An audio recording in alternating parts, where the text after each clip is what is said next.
اور کہتے ہیں کہ اے پروردگار تو نے اس کائنات کو بے فائدہ نہیں پیدا کیا، تو پاک ہے، تو قیامت کے دن ہمیں دوزخ کے عذاب سے بچائیو۔ اے پروردگار جس کو تو نے دوزخ میں ڈالا اسے رسوا کیا، اور ظالموں کا کوئی مددگار نہیں ہوگا۔ اے پروردگار ہم نے ایک پکارنے والے کو سنا کہ ایمان کے لیے پکار رہا تھا کہ اپنے پروردگار پر ایمان لاؤ، تو ہم ایمان لے آئے۔ سو اے پروردگار ہمارے گناہ معاف فرما اور ہماری برائیوں کو ہم سے دور کر دے، اور ہم کو دنیا سے نیک بندوں کے ساتھ اٹھائیو۔ اے پروردگار تو نے جن جن چیزوں کے ہم سے اپنے پیغمبروں کے واسطے سے وعدے کیے ہیں وہ ہمیں عطا فرما، اور قیامت کے دن ہمیں رسوا نہ کیجیو۔ کچھ شک نہیں کہ تو خلاف وعدہ نہیں کرے گا۔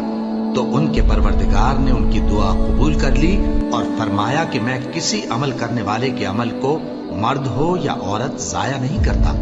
تم ایک دوسرے کے ہم جنس ہو، تو جو لوگ میرے لیے وطن چھوڑ گئے اور اپنے گھروں سے نکالے گئے اور ستائے گئے اور لڑے اور قتل کیے گئے، میں ان کے گناہ دور کر دوں گا اور ان کو بہشتوں میں داخل کروں گا جن کے نیچے نہریں بہ رہی ہیں۔ یہ اللہ کے ہاں سے بدلہ ہے اور اللہ کے ہاں اچھا بدلہ ہے۔